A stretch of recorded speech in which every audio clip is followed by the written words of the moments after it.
Thank y'all for being here tonight. We're going to get started. Harvey, can you lead us in a word of prayer real quick? Sure. Before we get going. Let's pray.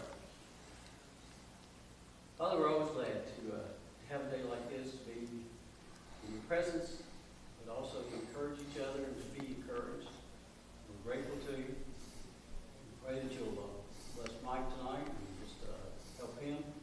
We pray that you'll bless us with this week to serve you, to rejoice in you, and to do well. In Jesus' name. All right. Okay. All right, glad to be with you again. If you weren't here last week, we're going to do a little bit of a review and then a forecast of what's coming up. And so Maddie is going to help me review. So she has got the personality. If she misses the question, it won't bother her at all. And then Mason will, if he knows the answer. So we have been rehearsing this, but are you nervous? You should be. Look at them. Look how intimidating they are. Okay. What two guys in here that I grew up with that I beat up a lot? Okay, that's Gerald and Gary. Okay, but that's not their Bible question. All right, step over here. Okay. All right. Back then, people lived a long time. Most of them lived over how long? How many years? Mason will help you. 900. And who lived the oldest? All right. Methuselah, good. Okay. You're doing okay. How many years? 9, 6, 9. Good. Very good. Okay. 969. Okay. So God said he's going to do what to the whole earth? Flood it. Why? Because there was too much sinning. Yeah, it was too much sinning. Who did he choose, of course? No. Noah. All right, this is a tough one. What were his three sons' names? I don't know. You don't remember them? Okay. In the car, it came out when Ashamir, and we had all kinds of Arab names coming through. All right, Mason. Shem, Ham, and Japheth. When their daddy was little, we did this one time. I was asking their dad, and he went Sham, Ham, and Jam. You know, it just kind of had a flow to it. All right, so about how long was it going to be before the flood came about? How long did they have to build the ark? Probably, maybe. Like 100? Yeah, about 100, maybe 120 years. Very good. What kind of wood did they use to build it out of? Gopher wood. Gopher. And we don't know what gopher is. It could have been a way to use the wood, like layer it. Maybe it meant it was pitched and covered on the inside and out. Good. All right. Now, most everybody knows this one. How long did it rain? Oh, no, let's talk about the animals first. What two types of animals went on? Unknown. Not unknown, but I'll let him help you. Unknown. The unknown animals first. I told you it won't bother her when she misses. It has no face of her. I'm her third grade girls basketball coach, and I'm on her, and she just goes, you know, she doesn't pay any attention anyway. So, what? Clean and unclean. What's a clean animal? It had two characteristics. The split hoof. Good. And the And the what? and the chew. Chew the what? Chew the cud. Yeah, good. And what is chewing the? Tell them what chewing the cud is. Okay. It's a. Hey, hurry. We gotta go. It is when they chew it, they vomit it back up, and then they chew it some more. Good. Yeah, that's the best way. Yeah. All right. Good. How many of the clean animals went on? 7. 7, which was probably 7 pairs when you read the text closely, which is probably 14, not twosy woozies. Okay. All right. And how many of the unclean? 2. 2, which was probably 2 pairs, making it 4. Okay. How long did it rain? 40 days and Good. 40 days and 40 nights. How long did the water keep coming up and going higher? 150. Yeah, 150 days. Did you realize that? It wasn't 40 days and 40 nights and then flushed out. Okay, the water kept going up. How long were they on the ark? Almost about 100. No. A little over what? A little over 100. I don't know. A little over a year. What did they do when they got off the ark? They Built a what? Well, they had to clean their boots. It was so muddy. What'd they build? An altar. And what'd they do there? Yeah, sacrifice. All right, good. You did good, baby. Good job. All right, have a seat. All right. She is. There's no shyness. It didn't. I know, Cindy. I've got some old people in the Mayfield. Man, there's a lot of people from the old days in my life here. So glad to see all of you. Well, we're going to get into this and not going to really do any review there other than what they did.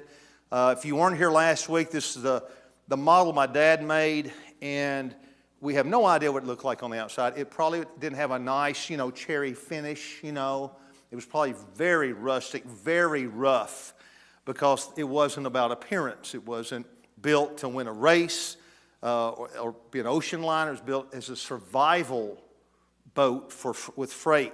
But this is about the right dimensions, 6 by 1, okay?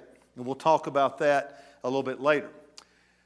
Okay, so as the kids were talking about, he's, we've always pictured him preaching like this. We don't know really what that was like.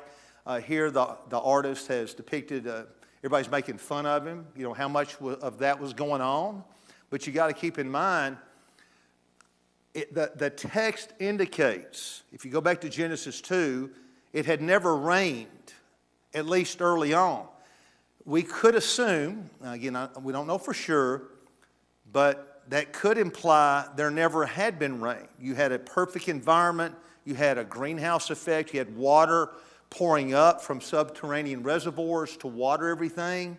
So, again, here you are, your whole generation of family, and, here you are 700 or 800, 900 years old, and this guy's saying it's going to rain. You're going, what's rain?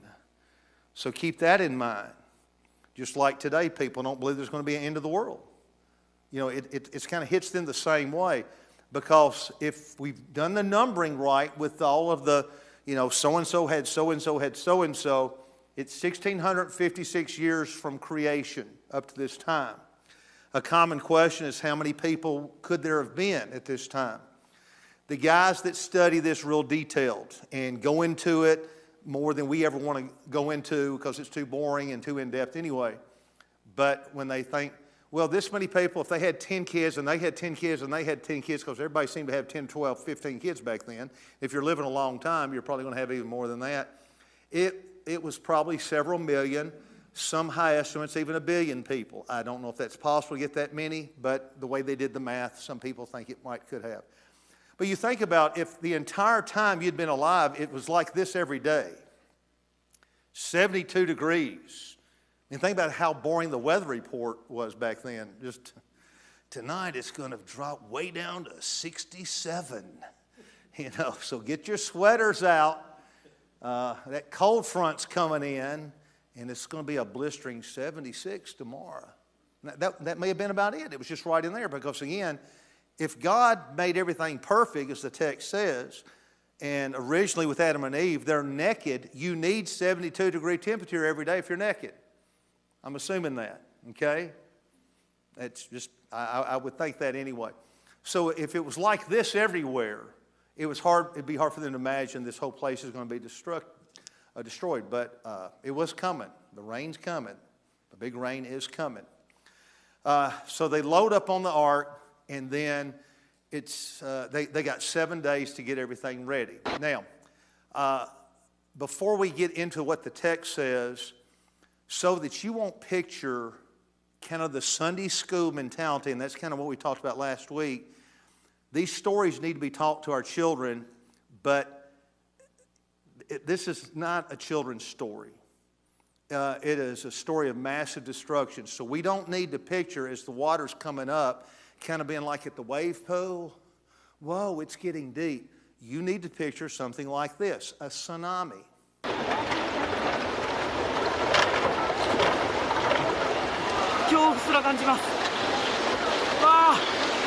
全てが流されます。さあ、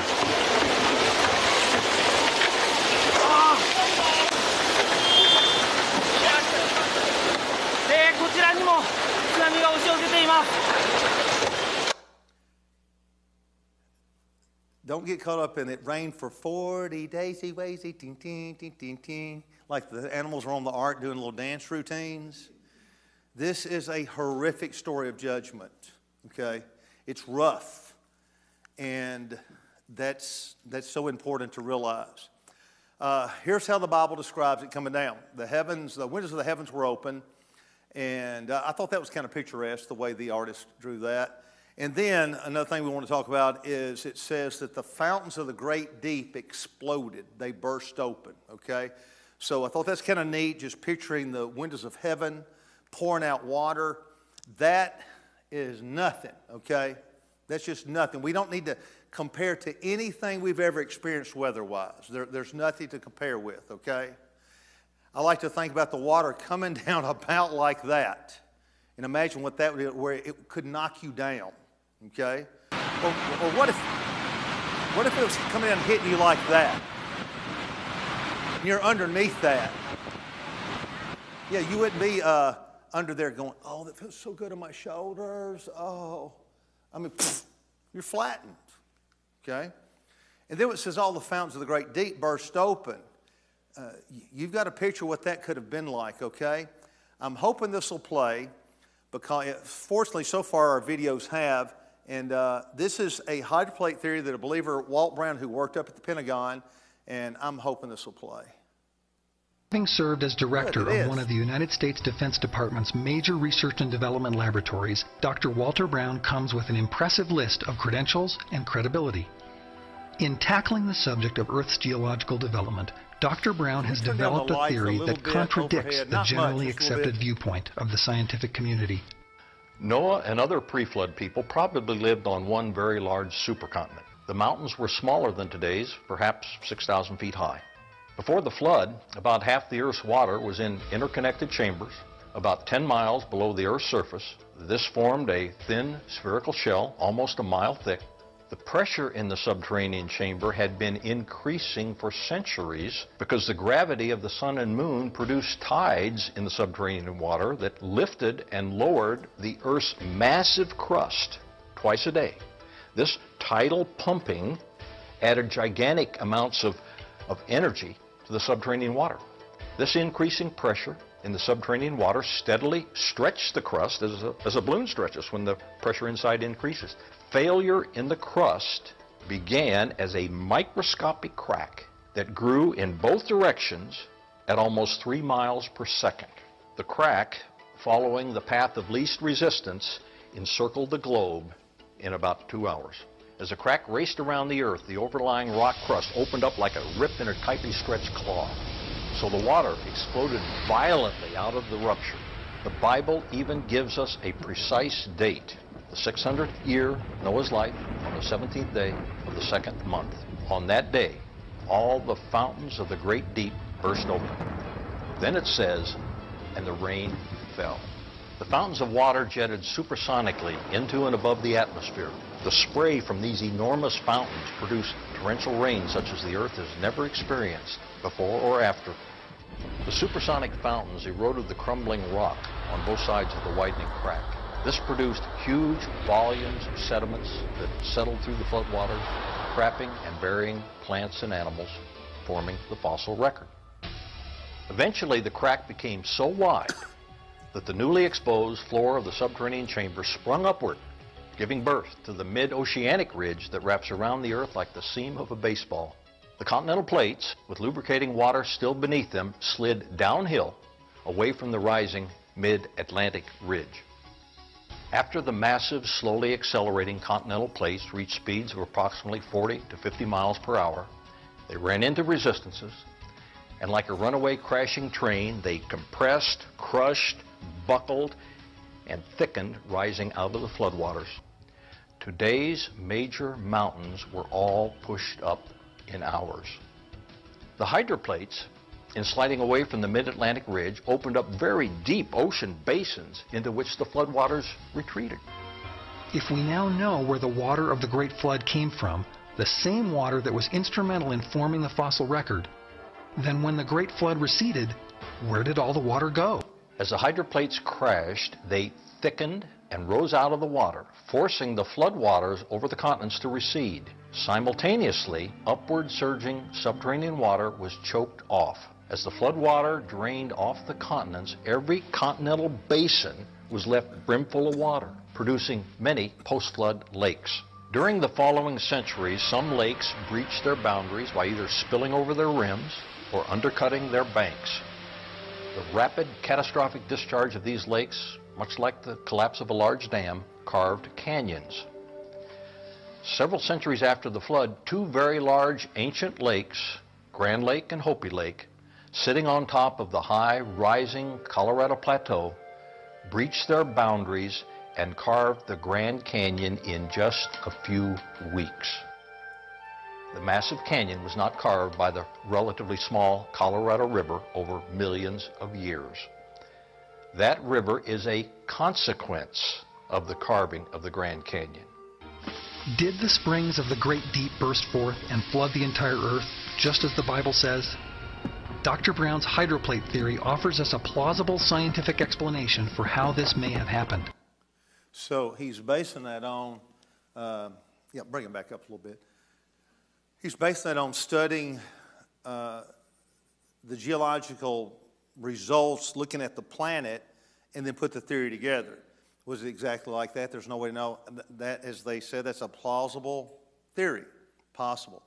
But whatever it was like, it wasn't raindrops keep falling on my head. More like Percy Priest is going through my face. You know, it's not just like being down at the wave pool. It's just not. So just think about, hey, is there a way to dim those and leave these on? If it's possible, just right over the screen. That'll help a little bit because it is. These can't go out right there. Oh, they okay. Oh, so it doesn't affect that. Okay, that's good right there. All right. So imagine this. This is under the ground, and then boom, it cracks.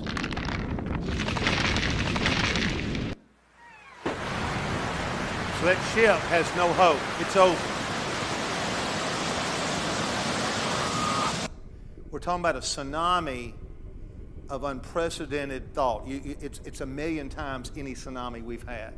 This is going to create mudslides that are going to bury the whole place quickly.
Like in the Japanese tsunamis, you don't have much time to run.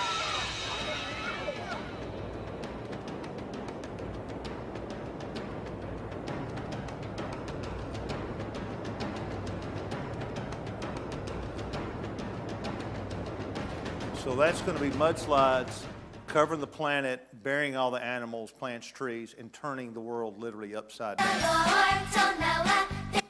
So that wasn't going on right there, okay? Found the Great Deep burst open, and what Dr. Walt Brown was saying, it creates this crack, races around the planet 2 or 3 hours, and the subterranean waters below hit through that, and that expands it and just cracks it open like an egg, sending maybe rocks into, maybe that's where meteorites come from, because those things have some commonalities of the earth, creating the mid-oceanic ridge that, as he aptly described, as it wraps around the earth like the seam on a baseball. What a way to describe that. Look at it. Is that the result of Genesis 7? Okay? And those yellow lines are the fault lines. Notice in the United States, where do they hit us? Where are the most earthquakes? California. And are they suffering because, in other places, sadly, in depleted places in Central and South America, where they definitely don't need any tsunamis and earthquakes, they get them the most. Imagine standing right over where where it came up. I mean, you would be just cut in half. I mean, it wouldn't be a wedgie. Sorry about the graphic explanation of that there. You know, we've always pictured the people going, I better swim down there. You know, the water is, oh no, we better swim down to the ark. They didn't have time. We've pictured it, you know, they're getting there, and old preachers used to talk about, boy, I bet there were a lot of claw marks on the ark where people trying to, no, you didn't get there. It's boom, you're buried instantly. You didn't have any time, just like the end of the world. There's not going to be time. You know, there's not going to be, like on home shopping networks, sinners, there's 1 hour left on planet Earth. Run down to your church to get baptized. There's no warning. They didn't have that. That's one of my students. We made tissue boxes for to give out to all the rooms. He chose the fountains of the great deep burst open. They had to pick a Bible theme, and he chose that one. That's the ark riding it out there. So kind of a weird kid there. And so as the water comes up, it widens that gap, and that then causes the earth to buckle. This is Dr. Walter Brown's theory. The top plates slide off, and when they meet resistance, they hit, and some buckle up, forming the mountains, some buckle down, forming the valleys. And if you have, you know, flown in a plane before and gone over mountainous areas, it looks like God just took our earth and went like an accordion. That's what mountains look like. And look at that. That's rock that's been bent. If it had been hard when that happened, it would have cracked. But that's when it was soft mud, and it was pushed together, possibly at the flood. Do we have a question here on the front row? Yes, ma'am.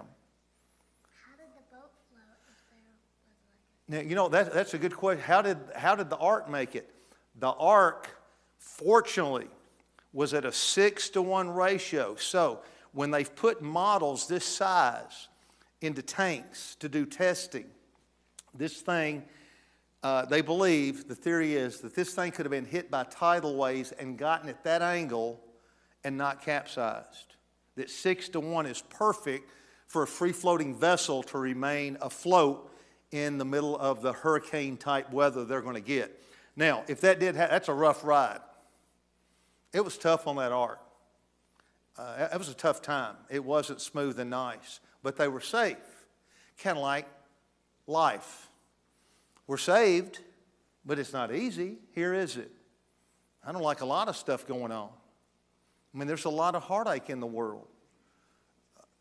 Tennessee losing last night, seeing that and what they went through is devastating. It's terrible. But look at these. So there's the theory on that part. And we're not. Here we go. All right, here we go. Just imagine those things, the fountains of the great deep blowing up. What's the temperature going to be of that water coming from underneath? It's going to be warm. And that's going to be shooting up. And so you've got an earth full of real hot and warm water mixed with what was there. You had some weird weather conditions. Okay? So just picture the Japanese tsunamis like that everywhere. And I think I've got another one coming up of I think this is it. Here we go. This is hard to watch right here. From our camera reporter. Can you turn it up a little bit? In Miyagi. And it looks like the tsunami has engulfed several cities in Miyagi Prefecture. Look how Live footage fast of that's Miyagi going. as the tsunami has struck the area. obviously engulfing farms, homes alongside the river. In Sendai City, this is, in Miyagi Prefecture. You're not going to Tsunami, ride live it out. coverage of There's just tsunami no way to engulfing survive that. the city in Sendai.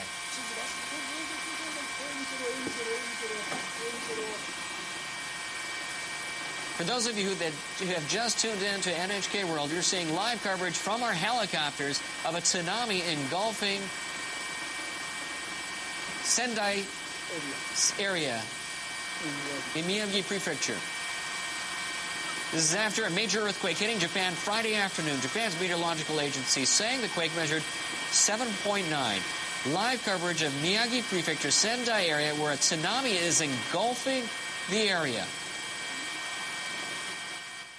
I don't know if it breached that overpass there. I don't know. It stopped right there, the video. But it's just so mind-boggling.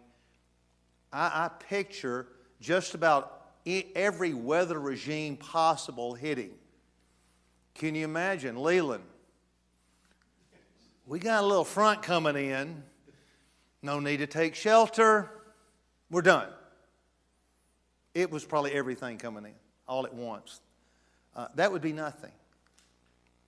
We need to picture it like that. If we made this modern day, think about it like that. That's nothing compared to Noah's day. They've got a chance. They might save some people. Not going to happen in Noah's day. This is out in the Bellevue area when this hit in 2010. A lot of our families from my school were really affected by that. That was a rough week. Compared to the Noah's day, it's nothing because people survived. People survived. Neighborhoods did survive it. None survived in Noah's day. That's over at the Publix over in Bellevue near, I guess, Highway 70, I guess, between 100, yeah, at Highway 100. Yeah, and it got up to you can see in the back the stoplights. Look at the name of the street, Riverside. Pretty apt there, isn't it? At Blue Hole Road. Picture it like that. Not a little wave pool going up. Didn't happen. Noah's day. It was like that. Downtown, 2010. No, it was more like that. Our stadium was flooded, but it survived. Noah's day, it's flattened, and we have to rebuild it, which is what we're going to do. We're getting a new stadium soon. Can you imagine being the top of one of those office buildings, make this modern day? You're drinking your coffee and you look out the window, surf's up. Okay, so let me get through this real quick. I'm sorry, that's kind of redundant. Yeah, that is sobering to think. If we think about it today, seeing something like that happen, that just is to help us imagine what this was like for those people. But they could have gotten on the ark. There have been some people that thought the pyramids survived the flood. Number one, they weren't around by then. Number two, the tsunamis from the flood would have eroded those things like you spraying anthills with a water faucet. They would have been flattened immediately. They weren't around. Okay. Then there's the Pangea possibility. Walter Brown and others think that there may have been one supercontinent and the flood tore everything apart and pulled it like that. So Pangea is a good possibility, not over millions of years, but over, maybe a year, maybe 10 years as stuff continued to recede. And there was a lot of floods after the flood, I'm sure. Okay, so that didn't help. Michael Phelps swimming down there, it's not possible. Even though I don't think this picture is accurate, where people are kind of, we got to swim down there. It's still, when you think about it, it's an apt picture of if we just gotten on the ark, we're safe. It's a that couldn't have happened. That's the way we've pictured it. But it's heaven and hell. It's a picture of there's hell, and there's heaven in the background. And if you're on the ark, you're not going to be saved from trials. You're not going to be saved from trouble. It just doesn't work that way on this planet. But if they did find higher ground, I don't think anybody did. But how incredible, how mind-bending to think about if I just gotten on and I think about people that don't make it to heaven, what it's going to be like to think I could have gotten on there, okay? So the flood continued for 40 days. As we said, the waters kept going up. It covered the highest mountains. Whether Mount Everest had already formed at that point, there's no way to know. It then kept going up for 150 days. And the flood demonstrates God's hatred for sin. And I know this is something very unpopular in our culture, of course, but the same Bible that talks about heaven talks about hell. And a lot of today's American church culture, it's just all God's love, you know. And I know some of us in here from my generation, we didn't hear a lot of grace, okay? I think we need to cut the people we grew up with some grace. Every church era has some heresy in it. Okay, we grew up with a little heresy, a little tightness, a little too much legalism, but have you got it all down?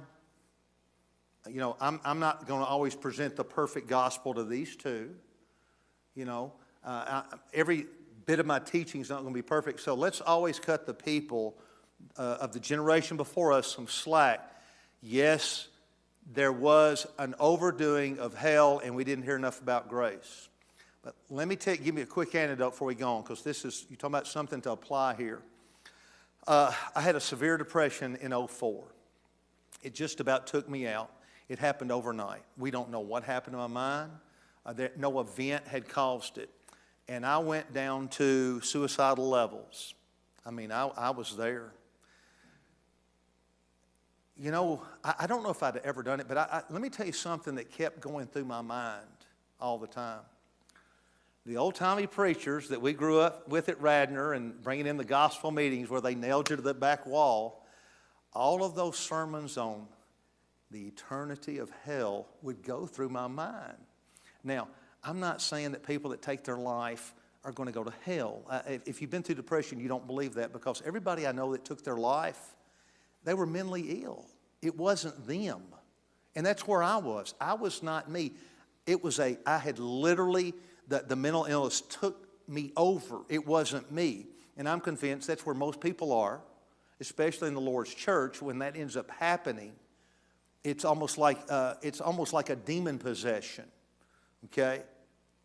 But those sermons kept going through my mind. And I decided, I'm not going to do it. I'm not going to do it. So, Jimmy Allen and the boys that came in there, and Brother Fay and Aaron Thompson, I owe them a lot. But the ark demonstrates his love for us. And so God punishes him so we don't have to be punished. I love this pic. Look at that, the angel taking care of the ark. Because it's a rough ride. And Maddie asked about the ark surviving the tidal waves. This is kind of the one that I was talking about, that thing could get up here. Now here's the deal. If you're in the ark there, it's rough. It beats being outside. I know y'all are do y'all have a choir here? I don't know if y'all have, I was talking about preaching to the choir. There's not a choir here, is there? Okay. So preaching to the Sunday night crowd. You're the Sunday night crowd. But people quit the church all the time. You get discouraged, God's let tragedies happen to you, so you give up. Where are you going to go? Life is tough, okay? Life is tough with God. Try living it without Him. Where else are you going to go? Let's live it without Him, see what that's like. So let's just hang in there with Him, and we'll all be on the other side one day anyway, okay? Life is rough, but secure in Christ. This is such an incredible pic I found. Here are the saved. Here is the church. Here are people that are saved. But it's not fun.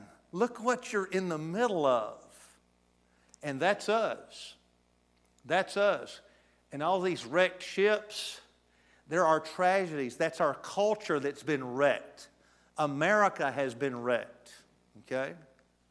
So, time is running out, and we want to make sure that we are ready. Now, for the last part, and I'm not going to go as long as I just went, okay? So don't, this isn't halftime intermission. We're winding down here a little bit.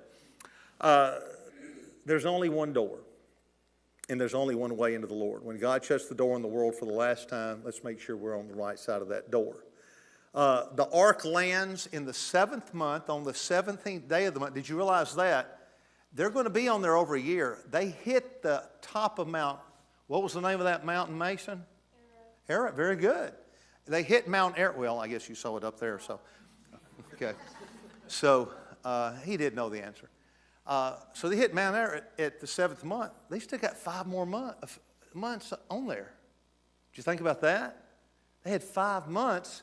They couldn't get off yet. And my last lesson, I'm hoping, is next week we'll only have 2 or 3 people here, right? Do we want to throw it to the next week? We'll talk. Okay, all right, okay. The waters receded. They couldn't see the tops of the mountains till the 10th month. At the end of 40 days, Noah opened the window of the ark that he had made. Okay? And what that was like, we don't know. Okay? He sent a raven out, and the raven flew around and couldn't find anything. He was probably raven mad. You know what?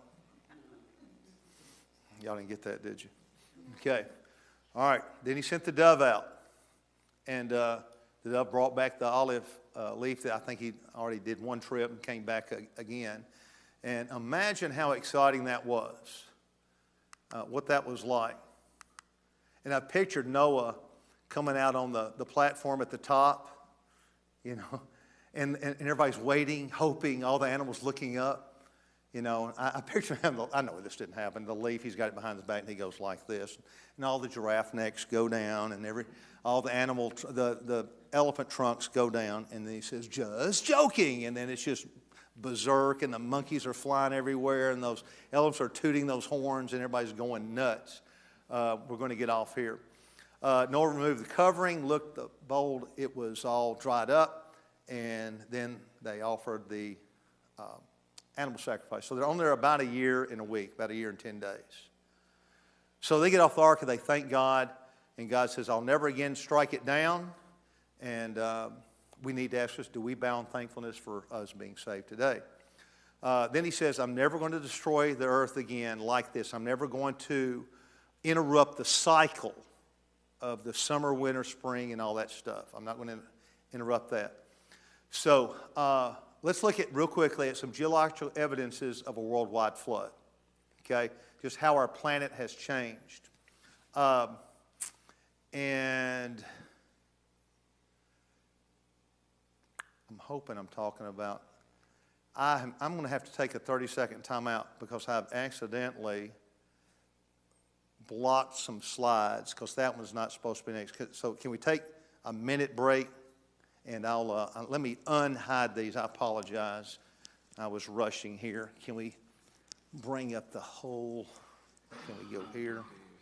Yeah, let me look here where well, actually, I didn't. I just failed to put someone in there. That's my fault. Okay. All right, so you'll have to use your imagination here. I just didn't include them somehow. What does it take to have a fossil? You got to have a lot of heat and pressure, okay? Like today, we don't have wide-scale fossilization. What would it take to fossilize 1 million cats? Okay? Pretty big catastrophe, okay? Would we be happy about that since they're cats? I'm not going to make any comments on that because I know there's cat lovers and I don't want to split this church over that. But off the coast of California, there were 1 billion fish that are fossilized down on the bottom. 1 billion fish. They didn't go down there and lay down and die naturally. Something got them and trapped them. What would it take to fossilize 1 billion cats? Okay, here are some of the fish that they have found. They were fossilized or caught in entrapment so quickly while eating another fish. Imagine you're at Captain D's and you get fossilized. Here, this is a bizarre fish. It's giving birth right there. The baby's coming out, boom. What about that, ladies? Just you're going into labor, you get fossilized. Rhinos have been found in Russia. Why there? Well, if the earth has been turned upside down. In Wyoming, a stingray. I didn't think there were a lot of stingrays in Wyoming, but at one time the whole planet is covered in water. So we should expect, if we believe the story, we should expect to find different creatures all over the place in places they would not belong to today. In Chile, whale fossils. I mean, a bunch of them have been found. This is out in the desert. In Australia, this hat was fossilized. I thought it took millions of years for something to fossilize. We didn't know cavemen had those, though, did we? This is a petrified teddy bear. It does not take millions of years for something to petrify and become a fossil. It doesn't take that long. What about our coal deposits? Where does coal come from? Okay? These guys we owe so much to, don't we? They went into those mountains and got the coal for us. A lot of them died early.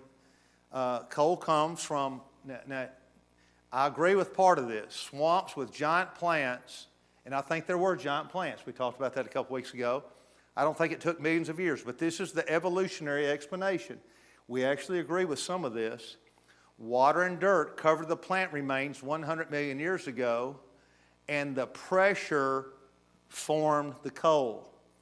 Can you think of any event that would have taken all the vegetation and flipped it around and pressed it down? Almost sounds like a worldwide flood, doesn't it? If we look at the geology of the planet with the biblical description of the flood, it explains a lot of stuff. We still got a lot of coal down there. We still have a lot of fossil fuels. Petroleum, natural gas. Again, I don't agree with the 300 to 400 million years part, but tiny sea plants and animals died and were buried on the ocean floor. Now look, it just, see the evolutionary explanation. They died and were buried. What got them down there? What flipped them? What pushed everything down there? So over millions of years, the remains were buried deeper and deeper. Or maybe they were buried real fast over the period of the flood, creating the oil and gas deposits. So we drove here because some dinosaurs gave their lives for us. But more than the dinosaurs, okay? Here's some things that could have changed since then. Number one, the land reformed. I think the Pangea possibility could be there. And it's kind of cool the way that pulls apart. It wasn't cool when it happened, but you kind of see possibility. Don't know for sure. And again, don't think it's got to be perfect to form, well, the U.S. looked different. This is a worldwide flood, okay? This is just some possibilities. Perhaps there was one super continent and one big super ocean, okay? Number two, do you think God made the polar ice caps at creation? Is that a perfect situation for a perfect earth? There's no way at the creation God made polar ice caps. Adam and Eve could have had the capability to get there. Maybe they were even close to it. They were naked. How can you say it is good if it's 30 below and you're naked? I think you had a perfect paradise everywhere. So possibly somehow the polar ice caps could have been formed as a result of the flood. We do know this, that the current locations of the North and South Pole, and this is not from the Christian Chronicle or something from Gospel Advocate, used to be like this, and they have melted back. Okay, at one time they were much more extensive. I believe there was an ice age. I just don't think it happened over millions of years. At one time, it shows that the glacial regression was way down on top of the United States. And as that melted back, you had the land bridge between Asia and us up at Alaska, and that's where the Eskimos, Native Americans, Hispanics all come through. And think about it, they all have a common skin tone, don't they? And they come right down that side from there. Florida used to be a lot fatter. the lion show. What about these boys? Aren't they phenomenal? Elephants, looks like their nair backfired. I usually get a laugh from that. Nobody caught that. Anyway, nair, makes your hair go away. There's backfired. Okay. I didn't think it was funny either. I'm glad you didn't laugh. No, the delayed laugh doesn't mean a lot to me. What froze these boys? I don't know. Was it at the flood? I don't know. Some people say there's no way that could have happened at the flood. They've been floating around everywhere. But I know this, something got them quick. They were discovered in the late 1800s, and I read about an expedition up there because there are millions of mammoths frozen at the North Pole. They're still up there, a lot of them. They've gotten a few from museums. But this dog sled team came upon one, and it was partially thawed like that after all those thousands of years. And some of the dogs were eating on the exposed mammoth. It was relatively fresh meat. It shouldn't be fresh after 5,000 years unless you've had it in the freezer. And then when it thawed out, it had a little bit of freshness there. They even had mammoth meats produced and sold and eaten in restaurants. Imagine that. I like the mammoth burger, please. Hold the tusk there. There's one. He's in pretty good shape. Lost a lot of the hair. There's a baby they found. Look, but you can still see the color of it. Kind of incredible. Number 3, you think deserts were made at creation? No. It's not good to be naked in 120-degree weather either. Okay? They have found whale skeletons in deserts. They don't belong there. But if everything at one time was underwater, they could have. Look at that. Number 4, more than likely we did not have extreme weather like we mentioned a while ago. It's probably not all that extreme. Number 5, in some areas we now have different seasons. We get to enjoy that here in Nashville. Now, before we leave, I want to get to this one, and we'll see where our time is, and we'll shut down a little bit early. I thought after studying this for years, I had just about answered most of my students' questions. Because I'd studied this so long, a lot of times I knew what question was coming. And then about 10 or 12 years ago, a kid asked this. If the flood occurred, that would have mixed all of the salt and fresh water together. How did any fish live? And I went, oh no. I'll get back to you on that. And after reading some stuff, and you're going to agree with it, the explanation is so simple. Okay? Let me use an example. Can crocs survive in fresh and salt? There's freshwater crocs. There's saltwater crocs. There are animals that can go with both levels. Okay? Now this guy down in Alabama, look at this, is so cool. He took some black mollies, these little freshwater fish, and slowly added sea salt to their aquarium, like a drop every day, just real minor, okay? Just a little bit, okay? In 2 weeks, they had become saltwater fish. The water was now salt. And then he immediately put them back into the fresh water, and they died in 30 minutes. But they adapted. So you're going to have probably a planet, if it's perfect, you're probably going to have mainly fresh water, I would assume. What causes water to get salty? Why is the ocean getting saltier every day? There's your hint.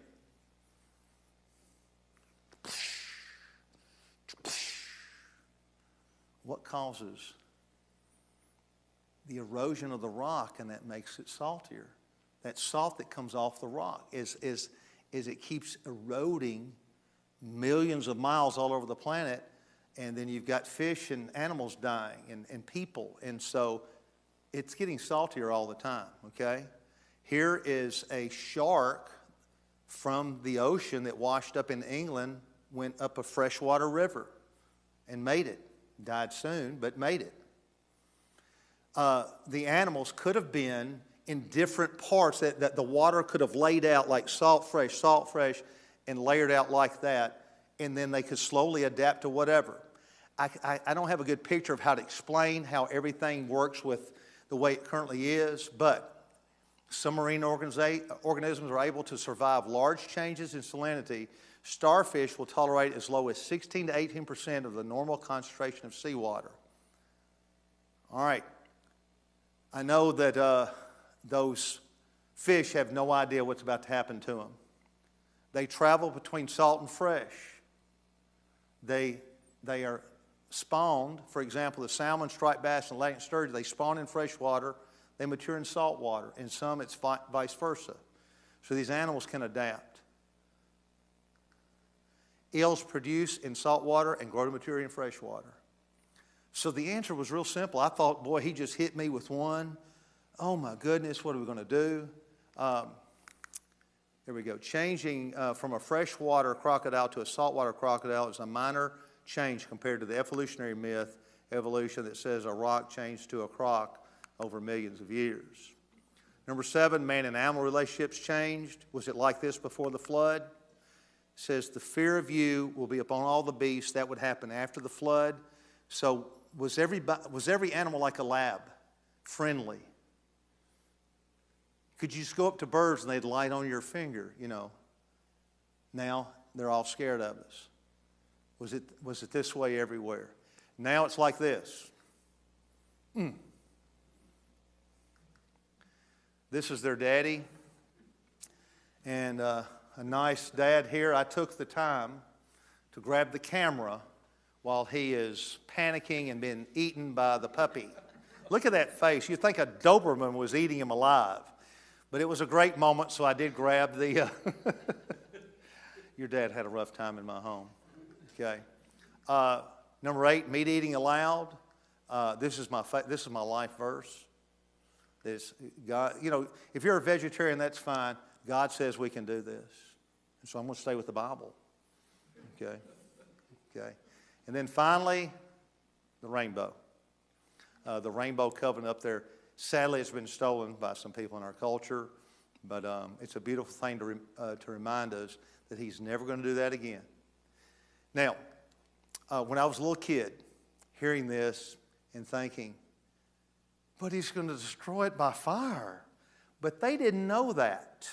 So for them, that promise was full, okay? If God had to make the promise, can you imagine the first thunderstorm after the flood? No, it's happening again. Animals running up the hill back to the ark. Hey, you good to see you. And they're just everybody flying back up there, but they could relax. What was that like the first time they heard a clap of thunder? Don't you know everybody had to increase their medication right then, probably. So it is going to end like this, but if we're under the Rainbow Covenant, we're good. It's 2 minutes till, so we're leaving early. We're stopping early. Okay? Next week, I'm going to take you on the trip I went to Mount Ararat to the possible landing site. It's really cool. It's nothing like these other lessons. It's my trip. I think you'll enjoy it. It's pretty cool. Gerald. Thank you, Mike. You kids behaved well. I'm proud of you. Thank you, thank you.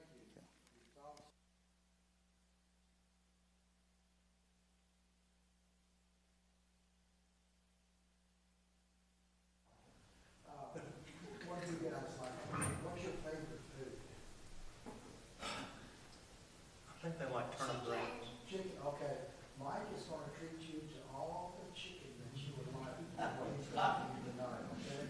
He put you under a lot of pressure, but you did well. And thank y'all for being here, okay? Thank everyone for being here. See you next week. Anyone need to take Lord's Supper?